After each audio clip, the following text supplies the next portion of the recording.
Okay. I actually did the triple spike that time. I fucking died there twice. One of which was a fluke from 22.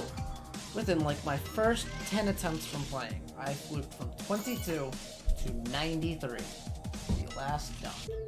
And then I had an average experience after that progress fluke, so it wasn't that bad. It got really consistent by the end. I definitely enjoyed that. It has a very steep learning curve, and the learning curve can be frustrating as well. But once you get past that, and once you get it down, it's very fun. For sure. 986 attempts. It's a very learning level. It took me a long time to learn, and that's probably why my attempt was so high. I think it probably should place somewhere on the Insane Demon list. I don't even think it's been considered yet because very few people have played it.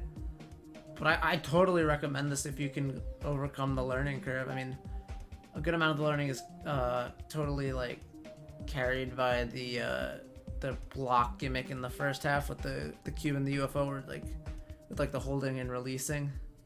That really, it was kind of, I don't know. I wasn't really a big fan of how like most of the difficulty in that half came from that gimmick. I don't know. It felt a bit overdone.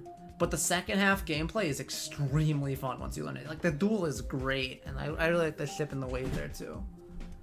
But yeah, I would definitely recommend this to those who can deal with learning it. Yeah. GG.